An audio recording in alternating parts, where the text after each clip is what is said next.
Saturday mornings used to be sacred in our house.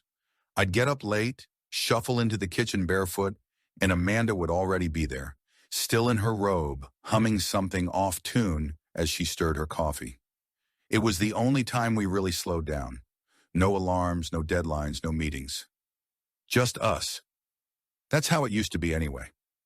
That morning I woke up earlier than usual. It wasn't on purpose. I just couldn't sleep. There wasn't anything loud or obvious keeping me up. It was more of a gnawing feeling, like something was off but refusing to name itself. The clock said 6:42 a.m. I never get up before 8 on weekends. But I did, and maybe that's when it started. Maybe that was the universe's way of nudging me, whispering, "Pay attention." The house was quiet, but not in a peaceful way. It was like walking into a room seconds after a conversation has stopped, when the silence feels loaded, like it's trying to hide something.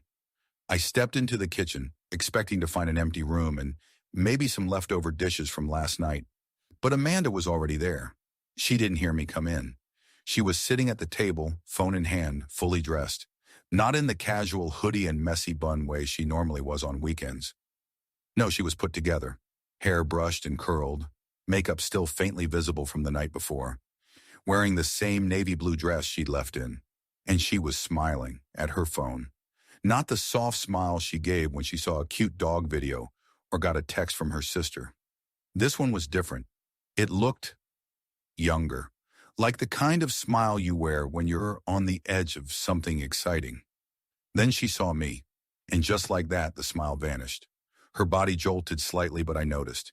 She fumbled with her phone like a teenager getting caught, tapping the screen too quickly as she set it down, face down, like it had burned her hand. "Hey," I said, blinking. "Didn't expect you up so early." She laughed. It was tight, artificial. "Yeah, I couldn't sleep.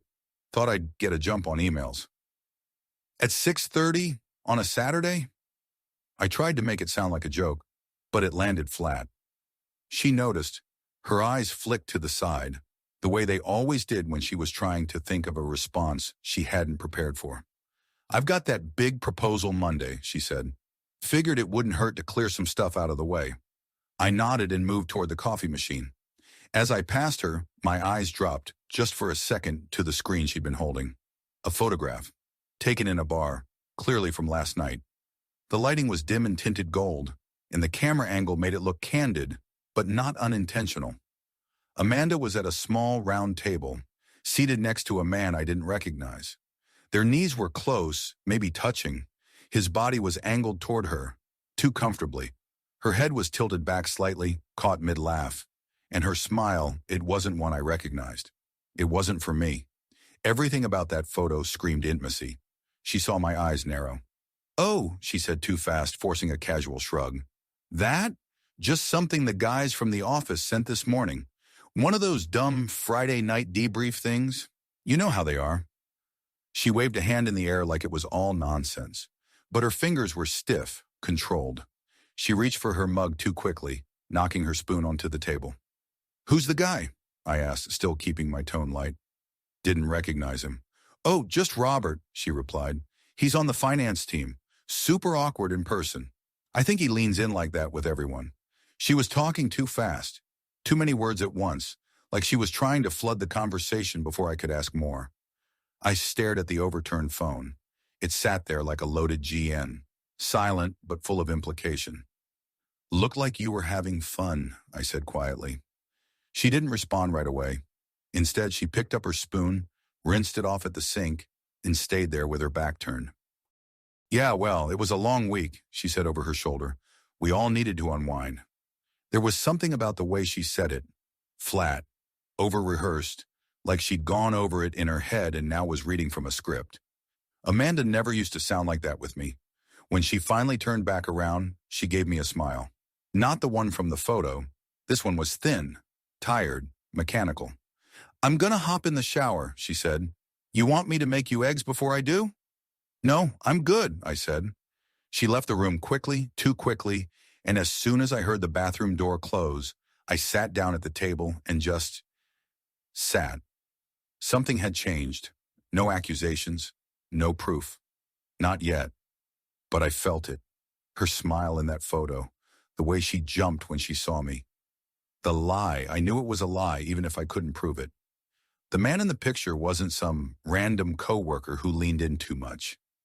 You don't lean in like that without a reason. I hadn't seen that version of Amanda in a long time. The playful, radiant version that came alive with just one glance. I'd missed her, if I'm honest. I thought maybe work had worn her down, or we just hit a rough patch. But clearly, someone else had found a way to wake her up. I glanced at the counter where her purse sat neatly zipped, phone charger curled like a snake beside it. She used to be so careless with her things, always leaving her phone unlocked, messages popping up while we sat on the couch together. Now it was always silent, always face down. I wasn't the jealous type. I've never been the guy who checks his partner's phone or scrolls through old texts at 2 a.m. But in that moment, I felt like a man standing in the middle of a minefield with no map. Everything looked normal, but nothing felt safe. After that morning, something shifted in me quietly, almost invisibly. Amanda went on with her weekend as if nothing had happened, chatting about errands, laundry, dinner plans. But my mind was stuck on that picture. It looped behind every conversation like background music I couldn't shut off. That smile, that man, that moment I wasn't supposed to see. I didn't say anything else about it. I just nodded when she talked, laughed when I was supposed to, and kept a polite distance. But inside, I was rewinding every moment from the last few months, looking at it all with new eyes. Like how she used to leave her gym bag in the mudroom after workouts, but now took it straight upstairs and zipped it closed. Or how she'd recently started putting a passcode on her phone, saying it was for work compliance. I believed her at the time, why wouldn't I? But now every locked screen felt like a door I wasn't allowed to open. Then there were the clothes. Amanda had always had good style, subtle, understated, clean. But lately, there were new pieces in her wardrobe. Sleek, body-hugging dresses in colors she never used to wear. Leather heels, she claimed, were for presentations. At first, I told myself it was just career growth. Her office had gotten more competitive, she said, more client-facing. But since when did career growth smell like sandalwood cologne? She started coming home later, too. A lot later. At first, it was just once or twice a week. Then it became the new normal. I'd make dinner for two and end up eating alone. She'd text me around 7:30. Sorry, meeting ran long. Or, team happy hour, don't wait up. Sometimes she'd come home buzzed, giggling softly to herself, tossing her heels off in the entryway and padding upstairs without even looking at me. Other nights, she was dead quiet, just a kiss on the forehead and off to bed. I tried to be understanding. I really did. We'd both been tired, burned out.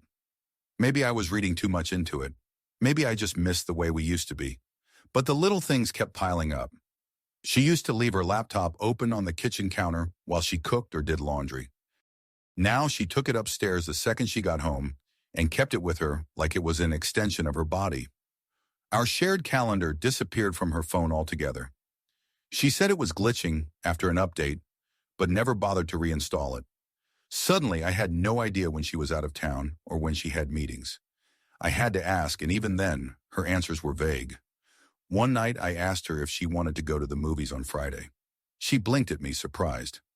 Oh, I think I might have that off-site thing in Austin, she said. You never mentioned that. She shrugged. It just came up. Not confirmed yet. I'll let you know. She didn't, and when Friday rolled around, she left without saying goodbye. Another night, I made her favorite shrimp scampi with lemon garlic butter. I even bought that fancy bread she liked from the French bakery downtown. I set the table, lit candles, poured wine. She walked in at 9:45, said she wasn't hungry, and went straight to shower.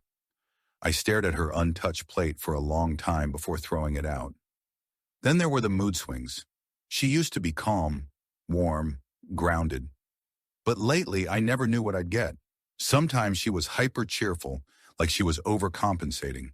Other times she was distant, cold, almost robotic. She'd answer questions with one-word replies or not at all.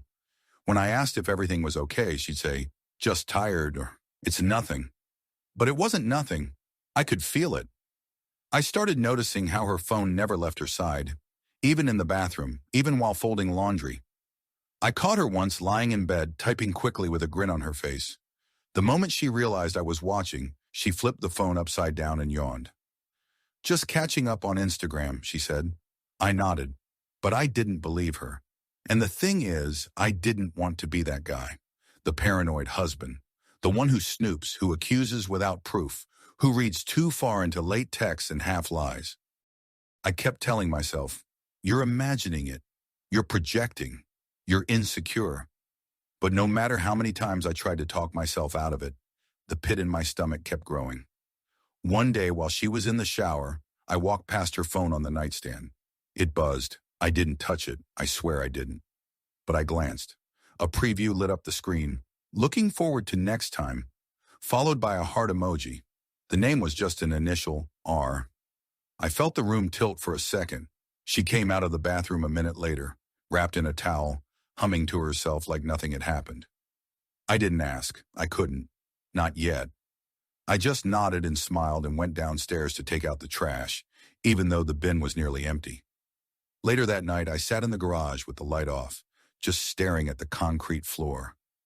My coffee went cold in my hands. The silence rang in my ears. Was I going crazy? I started keeping notes, quietly, discreetly. Not to catch her, exactly. More to remind myself that I wasn't losing it, that the things I noticed were real. April 9th, phone buzzing late at night, turned screen away when I came in. April 12th, claimed to be at gym, but came home with hair fully done, makeup fresh. April 15th, deleted shared calendar. No explanation. April 21, late return from work dinner. Didn't mention where or with who. April 25, new perfume. Doesn't match any bottle in the house. May 3rd, R text. Flirty. It started to look like a map, a trail of breadcrumbs leading to a place I didn't want to go. I kept it hidden in the back of my journal drawer. I didn't want to use it as a weapon. I just wanted to know I wasn't imagining things. I tried to confront her once, softly. We were brushing our teeth side by side like we'd done 1,000 times before. I turned to her, toothbrush still in my hand. "Hey," I said, "are you happy?" She looked at me like I'd asked if the sky was green. "What do you mean?" "I don't know," I said. "Just us. Everything okay?" She laughed. "Of course. Why would you ask that?" I shrugged. "I guess you've just felt a little far away lately." She reached out and touched my arm. "I've just been tired. Work's been intense. Don't read too much into it, okay?" I nodded, but I didn't feel reassured. Her hand dropped back to her side like it was acting on command. Later that night, I heard her laugh while reading something on her phone in the dark. She turned away from me in bed and kept typing for another 10 minutes. I lay there staring at the ceiling, pretending to sleep. I wasn't sure when the distance between us had become a canyon, but it was starting to feel like I was the only one who noticed it. The worst part? I still loved her. I wanted to believe her. I wanted to think I was being paranoid, that I was tired, projecting, jealous. But love doesn't erase evidence. It just makes you hesitate to look at it. I don't remember exactly when I crossed the line between suspicion and certainty. It wasn't one big moment. It was hundreds of small ones. A collection of silences, half-truths, and subtle changes I tried to ignore until I couldn't. Amanda was always just out of reach lately. Even when we were in the same room, it felt like there was a wall between us. I used to be able to read her like a book. Now I couldn't even tell what chapter we were in. The worst part was the waiting. Every night became a guessing game. Would she come home early or late? Would she be cheerful or cold? Would her phone buzz with another message from R? I told myself I wouldn't go looking, that I wouldn't cross that line. But the line kept moving, and eventually I found myself at the edge of it with nowhere left to stand. It started with a name, Robert Clark. I remembered it from the excuse she gave me the morning I saw the bar photo. "Just Robert from finance," she'd said. Super awkward. But I kept seeing that name once on a missed call when her phone screen lit up in the car. Again in a text preview. Meeting was brutal. Drinks later? I started paying attention. One night, Amanda told me she'd be out late team dinner. Said it like it was routine. But I noticed she packed an overnight bag and left it in her trunk. When I asked about it, she brushed me off. In case I crash at Kate's, she said, we might have wine. You know how I get. But Kate lived 10 minutes away, and Amanda never stayed the night at her place. Not once in our entire marriage. That was the moment I knew. Still, I didn't confront her. I didn't yell or accuse. I didn't follow her. Instead, I called someone I never thought I'd ask for help. My old college roommate, Chris, worked in hotel management. We hadn't talked in over a year, but when he picked up the phone, he greeted me like no time had passed. After some catching up, I got to the point. Hey man, I said, trying to sound casual. You still work with the hotels downtown? Yeah, I manage the Austin properties now. Why? I hesitated. My throat felt dry. I need a favor. Completely off the record. There was a pause, then, what's going on? It's Amanda, I said quietly. She said she's on a business trip this weekend. I think she might be staying at one of your hotels. Not for business. Chris didn't ask anything else. Just got quiet and said, give me an hour. That hour was the longest of my life. I paced the kitchen, stared at the clock, checked the driveway like I expected Amanda to pull up and call the whole thing off. But she didn't. An hour and 17 minutes later, Chris texted me a photo. It was a screenshot of a reservation. Amanda Keller, Robert Clark. 2 guests, 1 queen bed. The booking was made 2 weeks ago. She even used our shared credit card. The second I saw it, I felt my knees go weak. There it was. Not suspicion, not maybe, not a lie I could tell myself to stay sane. Proof. I stared at the screen for a long time, like the words might change if I blinked enough times. But they didn't. They sat there cold and final, like the ending of a story I hadn't realized I'd been reading. Chris followed up with a simple message. Sorry, man. You deserve better. I didn't respond. I didn't know how to. Instead, I closed the phone and sat in the dark. For the first time since this all started, I wasn't confused. I wasn't torn. I wasn't asking questions. I knew. Amanda was cheating, and I wasn't crazy. I think that hurt more than anything, the fact that I'd spent so long doubting myself, wondering if I was insecure, jealous, unreasonable.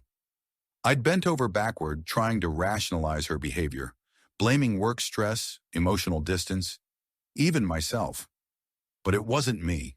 It was her. She made the choice. I kept thinking back to that morning with the bar photo, the way she'd smiled at her phone, the way she jumped when she saw me, how her voice wavered even as she lied to my face. That wasn't a one-time thing. It was a pattern, a routine. And I'd been the fool sitting on the other side of it, nodding along, pretending not to notice. I opened my laptop and started documenting everything.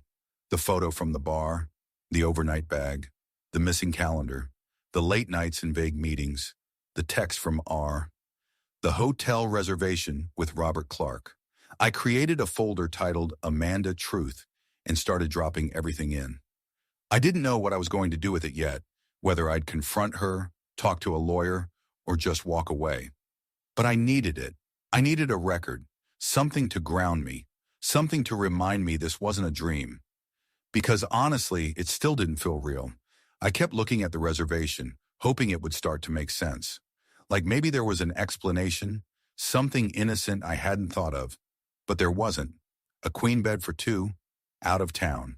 Same name I saw in the photo. Same man she told me not to worry about. It was over. And what clawed me was that I wasn't even angry. Not yet. I was numb, detached. Like my body had gone into some kind of emotional lockdown. My heart knew it needed to hurt, but it wasn't ready to feel it all yet. So I sat there, quiet, still, listening to the hum of the refrigerator, the ticking of the wall clock, the distant sound of traffic outside. The world hadn't changed, but mine had. The next day, Amanda called me from Austin. Her voice was chipper, almost too chipper. Hey, babe, just got checked in. Long drive, but the room's nice. I might take a nap before dinner. I closed my eyes, gripping the phone tightly. Yeah, I said. Sounds like you're keeping busy.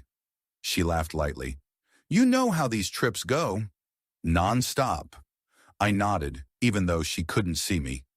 Well, don't work too hard. I won't, she said. Love you. My throat caught. I hesitated. Love you too, I said, and then I hung up. I'd never said those words with less truth behind them. After the hotel confirmation, everything I thought I knew about Amanda about us started unraveling. It wasn't just the affair anymore. It was the lie of our marriage. The illusion I'd been living in, clinging to like a man gripping the rail of a sinking ship. You don't realize how many lies you're willing to swallow until you stop. And once I stopped, I saw everything. I started noticing how absent I'd become from her life. It wasn't just about her being physically gone. It was how I'd been erased. Quietly, deliberately. Our photos had disappeared from her social media. Not all at once, but gradually, like she'd been testing to see if I'd notice. A cropped photo here, a removed tag there, then nothing. No more birthday tributes, no more selfies together. I wasn't even in her memories highlights. It hit me when one of her coworkers posted a group picture from a weekend trip. There was Amanda, front and center, laughing in a sundress I'd never seen before. She looked radiant like someone fully alive. And in the caption, they'd tagged everyone. Everyone except me. That was the first time I realized.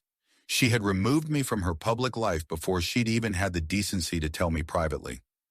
I checked her Instagram after that. Months back, she'd posted a photo of us at the beach sunset in the background. My arm around her. That photo was gone. Not archived, deleted, in its place. A filtered eschiti of her holding a wine glass on a rooftop bar, captioned with some vague quote about freedom and choosing joy. I wasn't the choice. The more I looked, the more I saw how invisible I'd become, and not just online. Our anniversary had passed 2 weeks before the Austin trip. I remembered because I'd booked a table at the place where we had our first real date, a little Italian place with string lights and handmade pasta. I got her flowers, wrote a card, spent 2 hours cooking her favorite breakfast that morning, even though she barely glanced at it. She'd completely forgotten. No card, no mention, no happy anniversary. When I brought it up that night, she blinked and said, "Oh my God, I thought that was next week." She didn't even fake a real apology, just changed the subject. I remember standing in the kitchen after that, staring at the bouquet I'd picked out, yellow tulips, her favorite. They were already wilting. That night I laid in bed next to her, watching the back of her head in the dark. She was scrolling through her phone, silent, like a stranger. I whispered, "Good night." She didn't answer. Another time I came home early from work, wanted to surprise her. I'd gotten us tickets to a small concert downtown. Something low-key just to reconnect. I even picked up takeout from the Thai place we used to love. I walked in, calling her name.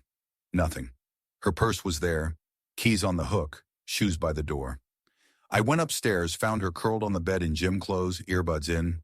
Her face lit up when she saw me, but the smile disappeared fast. "Oh," she said, tugging one earbud out. "You're home early." I held up the food. "Thought we could do something tonight." She looked at me like I just interrupted a sacred ritual. "I'm exhausted, Dan. I just ran 6 miles. I really don't have the energy for anything tonight." She didn't even ask what I'd brought. I nodded, quietly walked out, and ate by myself in the kitchen. The curry was cold by the time I opened it. Still, I forced down every bite like I was trying to swallow the last of my hope. It's funny in a sad way. You can feel someone fall out of love with you long before they admit it. It's not about shouting matches or slamming doors. Sometimes it's silence that does the damage. The kind that hums in the spaces where affection used to live. Like the way she stopped reaching for my hand in the car. Or how she'd no longer kiss me before bed unless I initiated. Or the way her eyes glazed over when I talked about anything work. A movie I saw, something funny from the grocery store. She'd nod, say, "Mm-hmm," then drift back into whatever world she now lived in without me. Our conversations became purely functional. Logistics, chores, groceries, who's walking the dog. Even our texts were cold. Her, "Working late tonight." Me, "All good. Want me to order in?" Her, "No, I'll grab something. Don't wait up." That was it. That was us now. One night I stayed up waiting, just to see how late she'd get home. Midnight came and went. At 1:07 a.m., I heard the garage door. She walked in wearing a short black dress, cheeks flushed, smelling like expensive wine and someone else's cologne. "Didn't mean to wake you," she whispered as she tiptoed upstairs. She didn't notice I was still awake. Didn't see me sitting on the couch in the dark, watching her walk past like a ghost. After that, I started detaching, slowly, deliberately. Not out of revenge, but survival. I stopped reaching out, stopped planning dinners or date nights, stopped asking about her day. She didn't notice. Or maybe she did and just didn't care. The silence suited her now. And the trust? It didn't collapse all at once. It rotted, piece by piece. I used to think trust was like a bridge, solid, permanent, able to withstand storms. But I was wrong. It's more like glass. Beautiful, but fragile.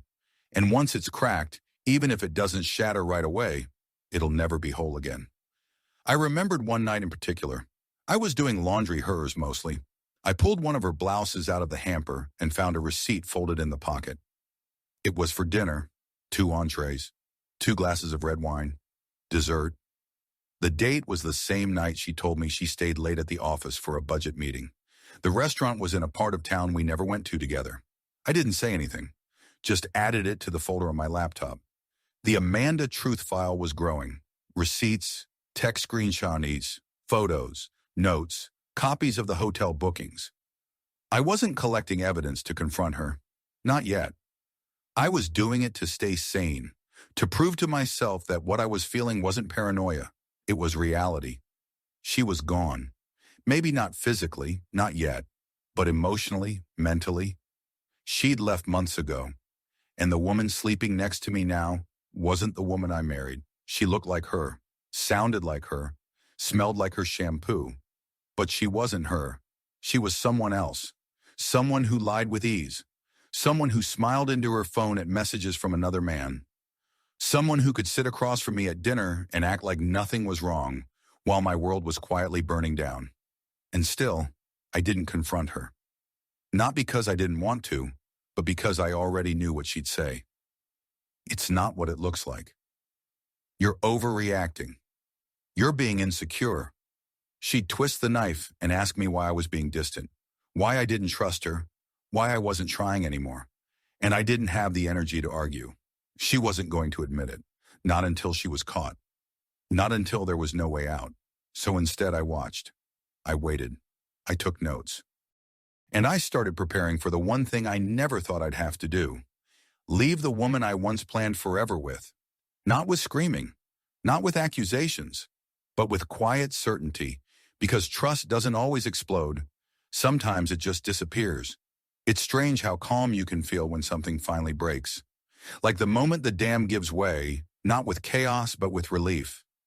The pressure stops. The fear stops. There's only clarity. That's how it felt after I knew. After the hotel reservation. After the missed anniversaries, the vanishing affection, the late nights, the lies. It was like someone had turned off the static in my head. I didn't need to guess anymore. I didn't need to hope. Amanda wasn't who I thought she was. Not anymore. And the version of her I loved, that person didn't live here anymore. So I made a decision. I wouldn't confront her. I wouldn't yell. I wouldn't beg or plead or try to fix something that she had already thrown away. I'd leave, quietly, carefully, on my own terms. She'd already taken enough from me. I wouldn't let her take my dignity too. That night, while she was asleep, I got out of bed and sat at the dining table with my laptop. I opened the folder Amanda, Truth, and stared at the contents. Dozens of files, photos, screenshots, receipts, notes. All of it time-stamped, organized, cross-referenced. It looked like the case file for a crime. And in a way, that's exactly what it was. The crime of betrayal, of carelessness, of walking away from someone without the courage to actually leave. I created a new folder. Exit plan. I started with finances. We'd always shared everything, joint accounts, shared credit cards, combined savings. I knew the passwords. I logged into each one and took inventory, balances, withdrawals, transfers. I downloaded statements and backed everything up to a secure drive, just in case. Next, I opened a new checking account in my name only. Quiet. No alerts, no paper statements. I set up a small automatic transfer from one of our shared accounts, just enough to avoid suspicion. I started building my escape fund. I also checked our house deed. It was in both our names, which complicated things. But I was already ahead of that.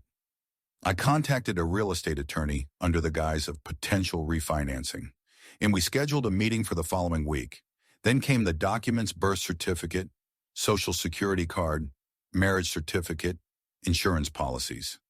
I gathered everything into a fireproof envelope and stored it in the trunk of my car. Alongside it, I packed a bag. Just essentials: clothes, toiletries, charger, passport. I even kept an old photo of my parents from my nightstand and added it to the bag. I don't know why, it just felt important. This wasn't a weekend trip. It was a quiet goodbye.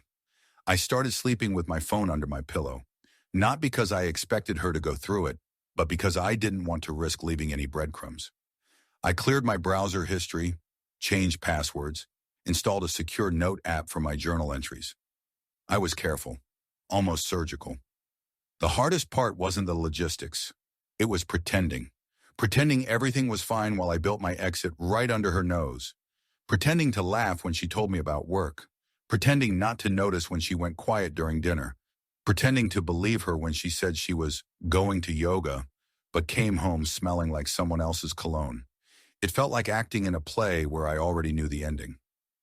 One night she came home later than usual. She was glowing. Her makeup was smudged in a way that didn't come from sweat.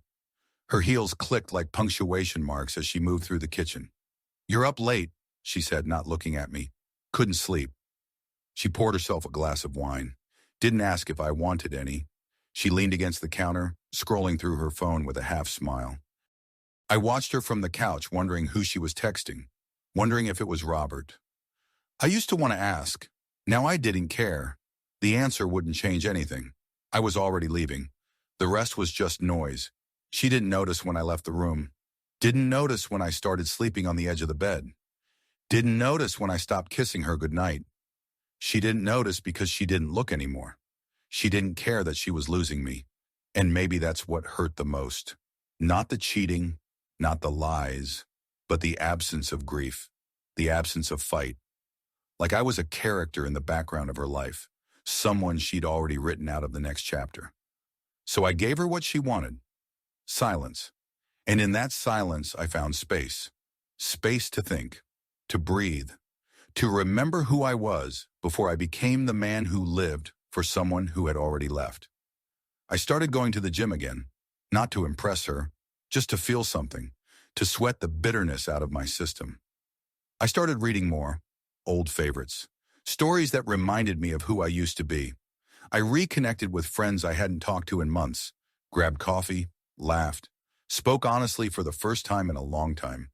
Most of them didn't ask what was wrong. They didn't have to. They saw it in my face. "You okay, man?" one of them finally asked. I nodded. Getting there. The truth was, I wasn't okay, but I was healing, slowly, one secret at a time. Our anniversary arrived, and I played along. Dinner, candles, smiles. She was radiant, but not for me. When she toasted, her words weren't about us. She raised her glass to her boss, to new opportunities, glowing in ways I hadn't seen in years. That's when it clicked. The marriage wasn't dying, it was already gone. And she didn't even try to hide it anymore. I left her at the restaurant, no scene, no goodbye, just quiet resolve. At home, I packed a bag and left a note. "We lost each other a long time ago. I'm done pretending." Her calls came in waves, but I let them ring. The betrayal wasn't the moment she booked that hotel. It was when she chose to live a life I was no longer part of, and I finally chose myself.